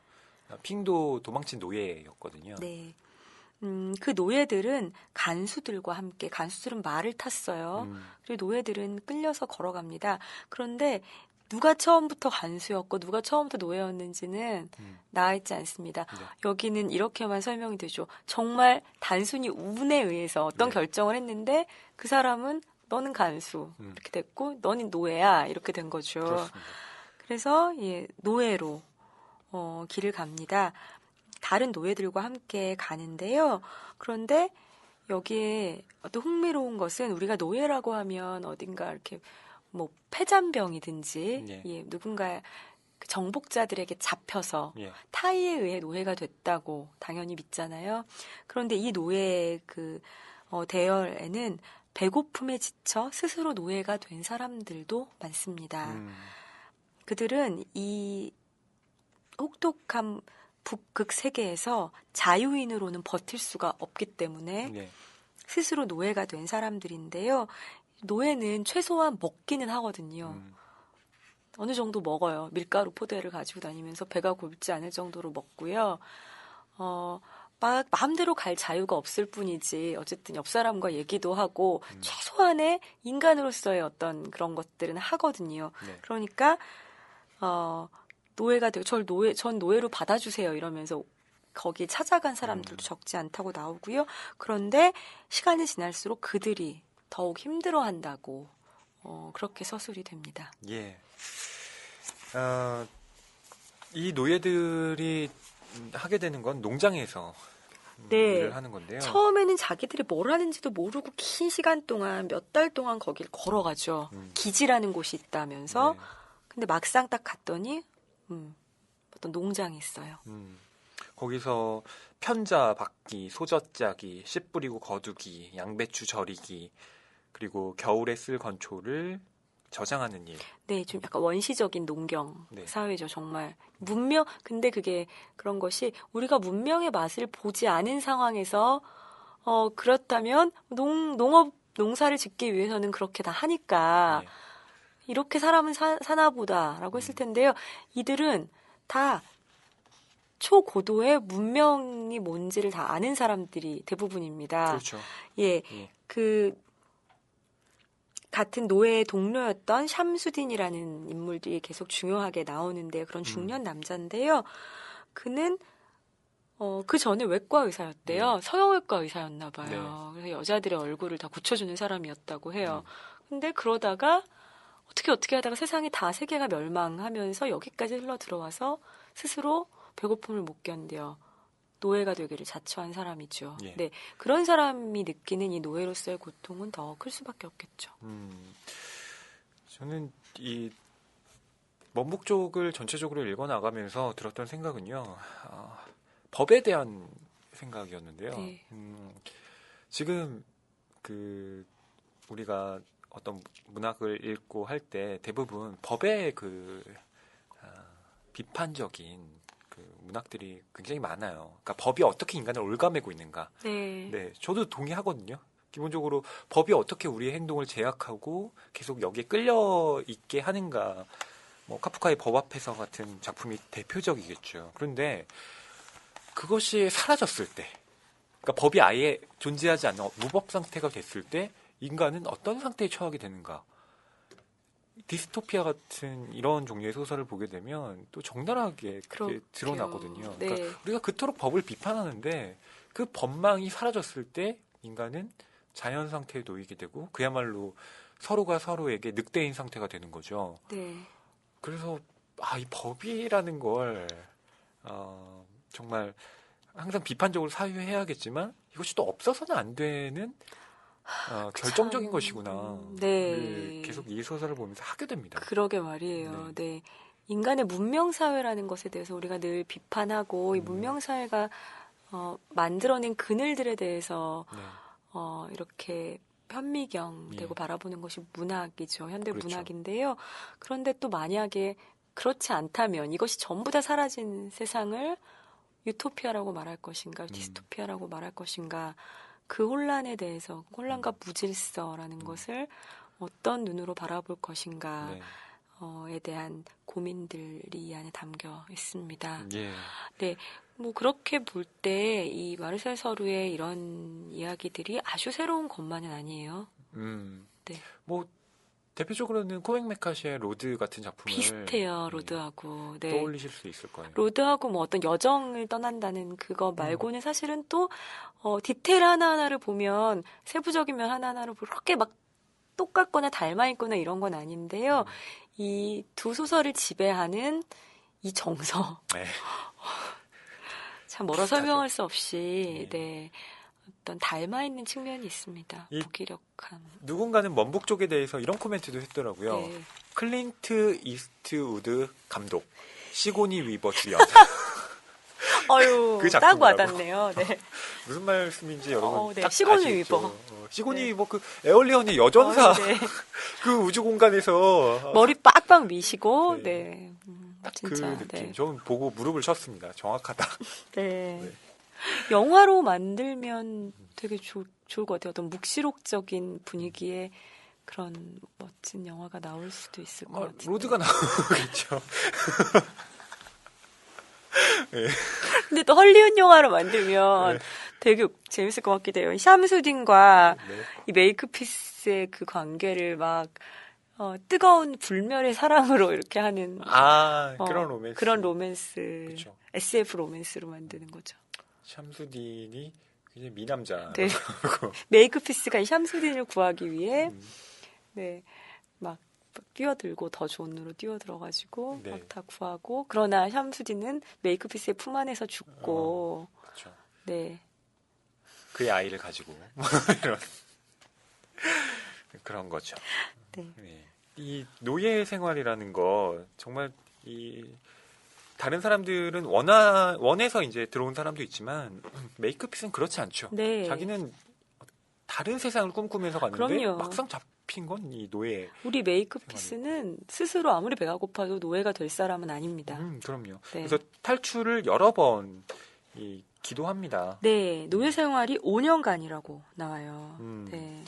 근데 이 탈출을 시도하려고 하는데 문제점이 바로 노예들 자신들이 이 배반자를 고발하는 이런 질서 때문에 메이크피스는 쉽사리 그 길을 포착하지 못합니다. 네. 그런데 뭐 여러 번 탈출을 꿈꾸기도 하지만 가장 결정적으로 탈출을 계획하게 된 이 상황이 있거든요. 저는 이 부분이 저도 무척 인상적이었어요. 그렇습니다. 네. 좀 읽어주시는 네. 게 어떨까요? 이 간수의 우두머리가 보스 화이트라는 그런 사람인데요. 이 보스 화이트가 메이크피스를 차출을 합니다. 네. 그래서 자기 아내와 어린 딸이 살고 있는 집으로 데려가서 그 정원을 꾸미는 일을 맡깁니다. 예, 메이크피스가 되게 잘하거든요. 네. 식물 잘 키우고요.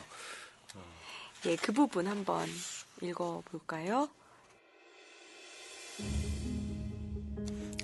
다음에 갔을 때 그들은 정원에 벤치를 세우고 그네를 매달았다. 나타샤가 그릇을 들고 나타났는데 뭔가 들어있었다. 아줌마 주려고 남겨놨어요.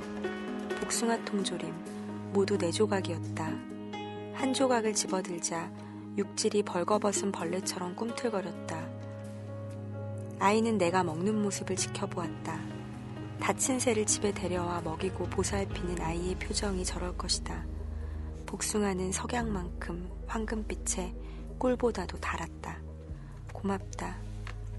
내가 인사를 하고 손가락을 바지에 문질러 닦았다. 아이는 즐거운 듯 키득거리며 집으로 달려 돌아갔다. 아이는 그 후에도 이런저런 물건들을 가져다 주었다. 하루는 더위 속에서 일하고 있는데 아벨만을 보니 고개를 숙인 채 코를 골며 졸고 있었다. 제일 먼저 머리를 스친 생각은 탈출이었다. 갈퀴를 내려놓고 집 뒤편으로 가서 도로 양편에 아무도 없는지 살펴보기까지 했다. 발에 5만 가지 용도의 사슬을 차고 있으니 서두를 일은 아니었지만 마음은 벌써 저만치 줄다름쳤다. 사슬이야 쉽게 끊을 수 있을 테니 칼 한 자루와 음식을 넉넉히 훔쳐 집이 가려줄 때까지 멀리 북쪽으로 도망치는 거야. 갑자기 아이의 깔깔대는 웃음소리가 들려왔다. 그 소리를 따라 창가로 가서 안을 살펴보았다. 나타샤가 식탁에 앉아 젖은 머리로 어깨에 천을 두르고 있었다. 엄마가 가위로 여기 싹둑 저기 싹둑 머리를 자를 때마다 조그만 머리칼이 밀가루처럼 바닥에 떨어졌다. 아이 엄마가 등을 지고 있어서 말소리는 들리지 않았으나 가끔씩 서로 농담을 던지고는 배를 잡고 웃곤 했다. 그 밖에 특별한 점은 없었다. 그러니까 내가 지금까지 본 수많은 부엌들과 다른 점은 하나도 없었다는 얘기인데 그럼에도 어찌된 일인지 그 광경에서 눈을 뗄 수가 없었다. 그 다음에 기억하는 것은 아벨만이 내 등을 툭 건드리며 돌아가 일하라고 한 것뿐이다. 그 뒤로도 몇 번이나 나타샤는 나를 보러 나왔는데 엄마가 부엌에서 주춤주춤 아이를 불러들이면 나는 작업을 재개하곤 했다. 그러다가 8월 말경 여름이 끝날 무렵 꽃들 대부분이 활짝 피어나자 아이 엄마는 아예 정원으로 찾아오기까지 했다. 키가 크고 날씬하고 예쁜 여자였다. 나이는 나보다 조금 어린 듯했다. 그동안 수고해준데 나타샤와 함께 감사드려요. 정말 아름답게 꾸몄네요. 그녀가 말했다. 한 번도 누구한테 꿀린다는 생각은 못했는데 그녀와 함께 있으면 어딘가 위축된 기분이 들었다. 내 몸의 악취와 찢기고 더러운 옷, 손과 손톱에 낀 흙. 반면에 그녀는 너무도 깨끗하고 사과꽃 향기보다 달콤했다. 어차피 나한테도 도움이 된걸요. 내가 대답했다. 우리는 한동안 멋쩍게 서 있었다. 그녀는 궁금한 사항이 많았으나 어떻게 물을지 몰라 난감했고 나도 어서 빨리 전지 작업을 서두르고 싶었다. 그런 식으로 현재의 내 처지와 모습을 창피해하며 나도 사고만 없었던들 저렇게 우아한 모습이 되었을 텐데 하고 청승을 떨 마음은 없었다. 나는 고개를 떨군 채 그녀가 갈색의 맨발로 잔디 밟는 모습을 훔쳐보았다. 예, 아무튼 고마워요. 그녀가 마침내 말하고 안으로 들어갔다. 아내가 새 정원을 무척 좋아하더군. 네가 일을 하지 않으면 무척 실망할 거야. 안 됐군요. 그 일에 구미를 잃었거든요. 내가 대답했다. 다른 사람들과 정규 작업을 재개했다. 정원이 그립기는 했다. 한밤중에 수용소가 시끄러운 잠속으로 빠져들고 나면 가끔은 마음속으로 그곳을 그려보기도 했다. 마지막으로 보았던 꽃들, 퇴비를 만들기 위해 지프로 덮어둔 노란 마르멜로 열매, 비온 뒤 축축해진 잔디. 정원 일을 포기하다니 미친년이 아닌가 생각들 했겠지만 정작 나는 그곳에 돌아가지 않게 되어 너무도 행복했다. 그 여자를 보면 어쩐지 비렁뱅이가 된 기분이었다. 식당 문을 부여잡고 잔돈을 구걸하며 고맙습니다를 연발하는 거지. 그녀의 삶은 나를 조롱했다. 내가 땀 흘려 일군 정원에서 그 여자가 대신 편안하고 느긋하게 살아간다고 생각하니 미칠 것만 같았다. 나와 핑이 이 똥더미 같은 막사에서 썩어가는 동안 저들은 가거름을 오도독 깨물며 우리들을 구더기 보듯 경멸하고 있는 것이다. 나는 심각하게 탈출을 계획하기 시작했다. 네. 네. 원래 그 정원을 꾸미는 이런 일이 사실 그 노예들의 작업에서 보면 가장 쉬운 일이고 또 좋은 보직이잖아요. 네. 그러니까 그걸 포기한다는 건 노예들이 보기에는 그 의아하게 생각할 수밖에 없는 그런 것인데 메이크피스가 왜 그 좋은 보직을 마다했는지 작가님이 방금 읽어주신 그 부분에서 잘 드러납니다. 네, 뭐 저희들의 부연이 필요 없을 것 같아요. 인간이라면 인간이기 때문에 네. 네, 이런 마음 알 수 있습니다. 네. 뭐 개념적으로 말한다면 노예 상태가 일종의 그 예외 상태인 거잖아요. 우리가 보통 상태, 정상 상태를 살아가고 있는데 이 노예라는 건 당연히 그런 상황에서 보면 예외 상태이고 비상 상태일 텐데 그것이 일상화되면 잘 깨닫지 못하거든요. 내가 네. 지금 예외적이고 이상한 상황에 처해 있는 걸 모르는데 누군가 이제 대비될 때 네. 내가 사실은 이런 암울한 상황에 처해 있던 거구나. 자기의 비참함을 일깨울 때 가장 그 절망에 빠지기 마련이잖아요. 그러니까 메이크피스가 내가 지금 지옥에 있는 거구나라는 걸 실감하는 건 누군가가 지금 천국에 있는 그 모습을 봤을 때라는 것. 네. 저는 그게 저한테는 현실의 알레고리처럼 네. 느껴지기도 했어요. 네, 저 역시 네. 그랬고요.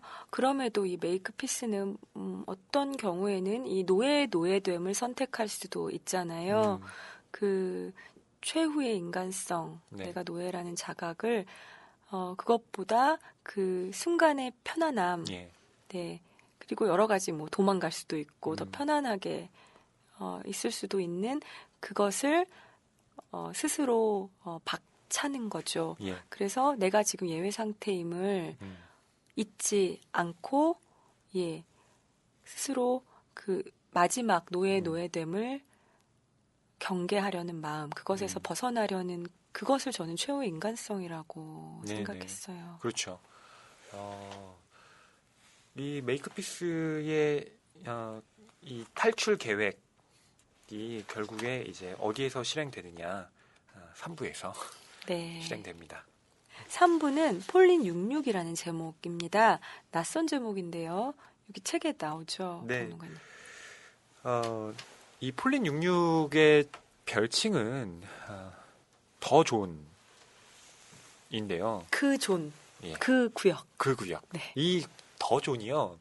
노예들에게는 일종의 꿈의 도시입니다. 이곳으로 가면 정말 편안하게 좀 먹고 살 수 있고 거기서 일하면 상대적으로 뭔가 많은 그 이득을 얻을 수 있다는, 그래서 선택받은 노예들만이 들어갈 수 있다는. 진짜로 간수들이 선택을 해요. 너 이렇게 지목을 하게 그렇죠. 되죠.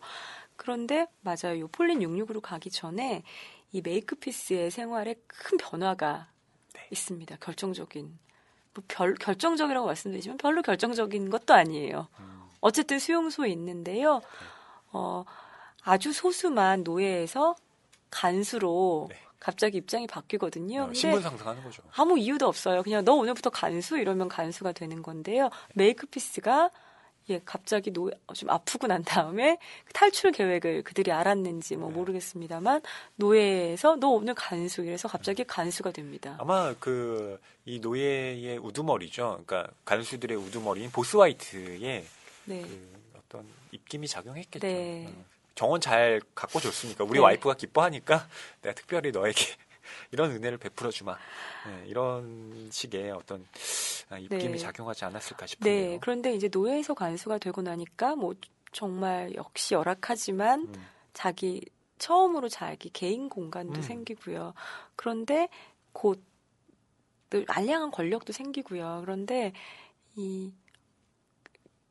오래지 않아 예. 그것이 그렇게 크게 다를 바가 없다는 것을 메이크피스는 알게 되는 것도 같습니다. 그렇죠. 수용소 안에서 간수들이 상대적으로 나은 위치에 있긴 하지만 그들도 역시 갇혀 있고요. 또 끊임없이 서로를 간수끼리, 경계하는 네. 그런 상황에 처해 있다는 것이 노예와 비슷하죠. 네, 어떻게 보면 더 잔혹한 운명에 처해져 있어요. 왜냐하면 남의 생사 여탈권을 자기가 가지고 있거든요. 그렇죠.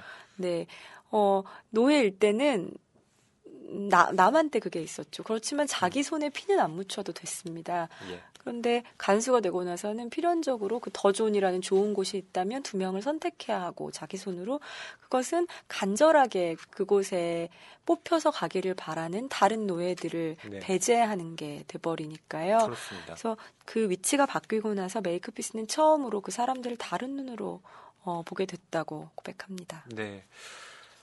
메이크피스가 이제 간수가 되고 나서 임무 중에 하나가 이제 더존으로 가는 그 노예들을 선발하는 거였는데요.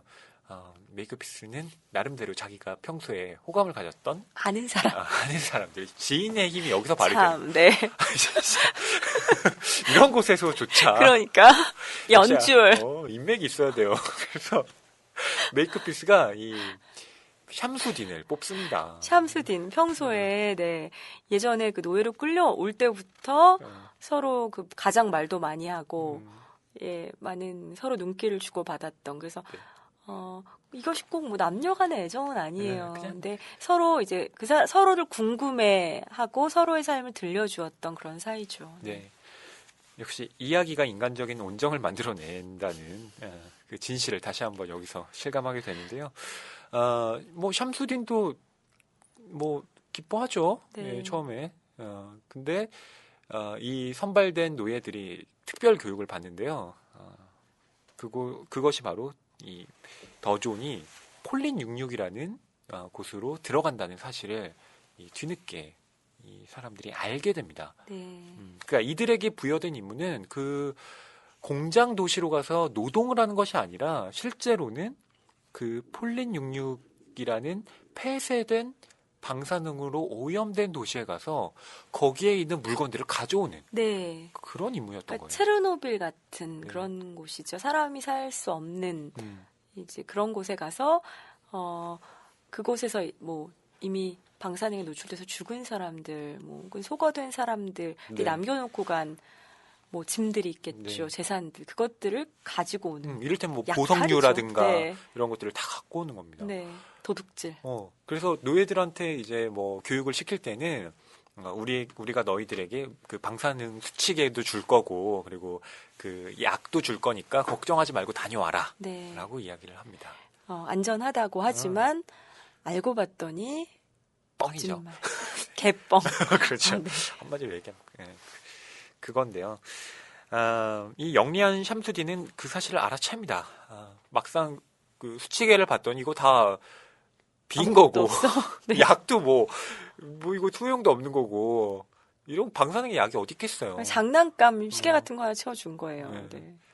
그래서 사실은 다 죽는 거구나 직감을 합니다. 네, 그래서 이용만 하고. 메이크피스를 원망하는 눈길로 쳐다보기도 하고요. 메이크피스도 그 사실을 또 알고 뒤늦게 알았죠. 차라리 뽑지 말 걸 후회하기도 합니다. 네.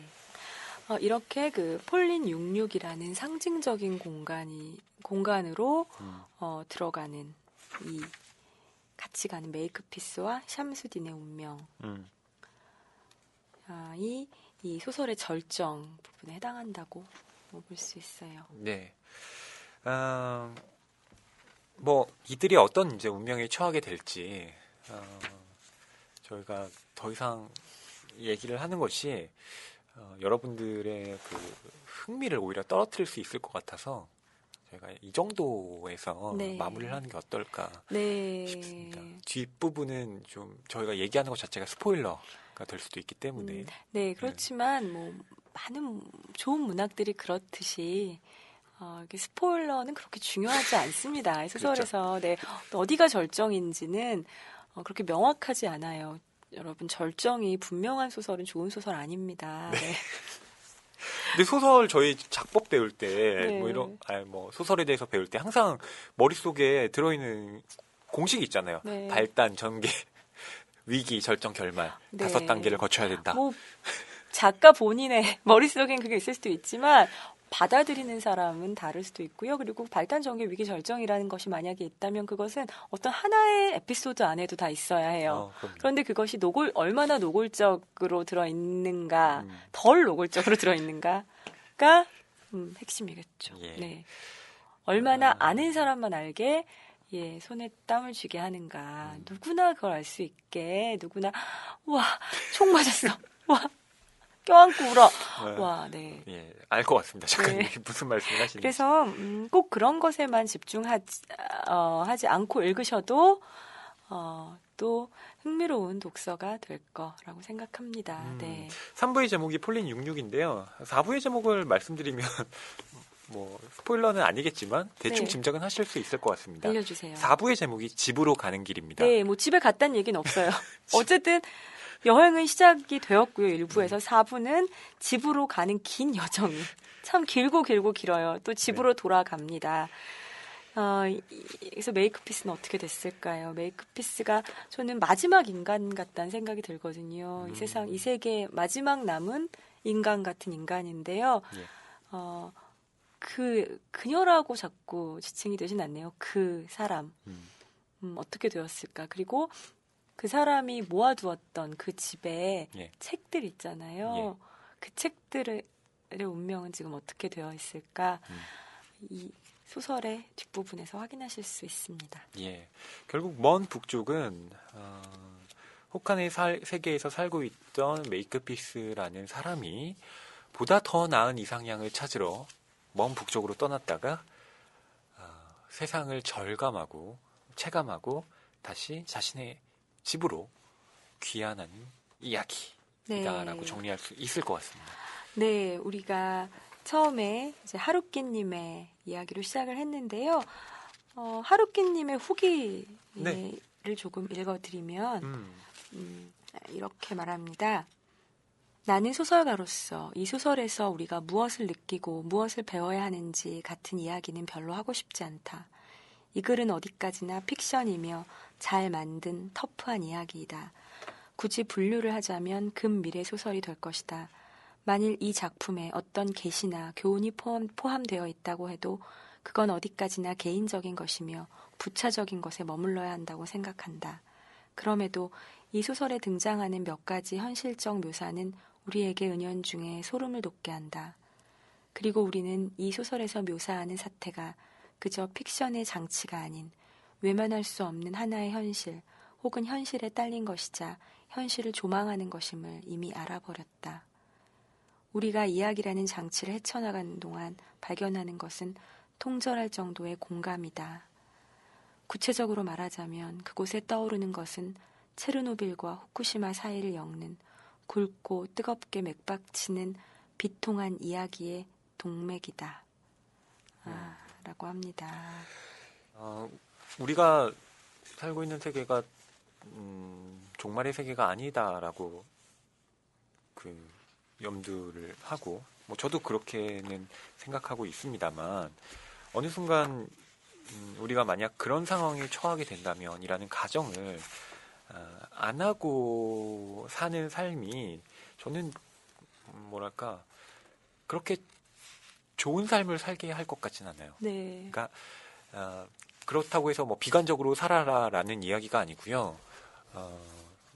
언제나 죽음을 염두에 두고 사는 사람이 오히려 그 생을 절박하게 살아낼 수 있듯이 저는 어떤 종말을 다룬 이런 소설을 읽는 것도 사실은 우리의 그 현재의 삶을 더 잘 살게 하는 하나의 자극제가 되지 않을까. 네. 그런 면에서 이 원북쪽과 같은 소설을 읽어보는 것이 독서의 의의가 있지 않을까 그렇게 생각합니다. 네, 저희가 이번 24회 일부의 주제가 겨울이었잖아요. 예.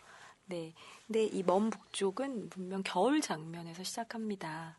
극한 겨울이죠. 그런데 중간에 꼭 계절이 겨울만 있는 것도 아니에요. 여러 가지 계절을 겪습니다. 그런데도 이 소설을 관통하는 어떤 온도는 영하 10도 이렇게 느껴집니다. 30도. 영하 30도. 네. 추워요.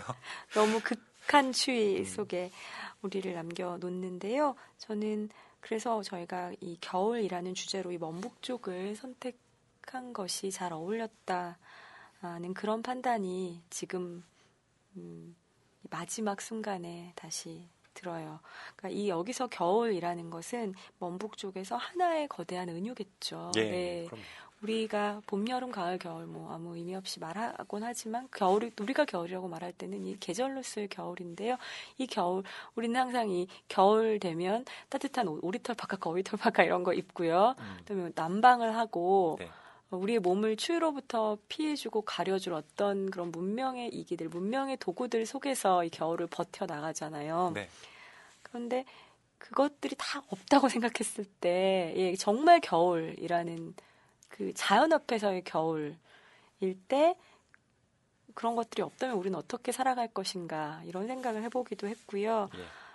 그래서 문명이라는 것, 우리 삶에서 문명이라는 것이 차지하는 어떤 것, 그리고 우리가 너무나 쉽게 그냥 간과하고 사는 자연의 섭리라는 것에 대해서도 다시 한번 생각해 보게 되었습니다. 그리고 우리가 겨울을 빨리 겨울이 지나고 봄이 왔으면 좋겠다라고 하는데요. 네. 겨울이 지나고 봄이 온다는 거 우리 너무 당연한 말처럼 겨울이 지나면 봄이 오지가 너무 당연한 명제잖아요. 근데 예. 그렇지 않을 수도 있다는 것.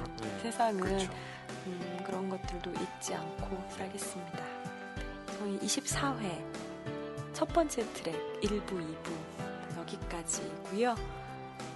네, 이렇게 항상 2주에 나눠서 요즘 올리니까 참 먼 길을 달려온 것 같아요. 네. 네, 여러분 24회 이제 반 왔습니다. 네, 24회 두 번째 트랙에서 다음 주에 또 인사드릴게요. 네, 안녕히 계세요.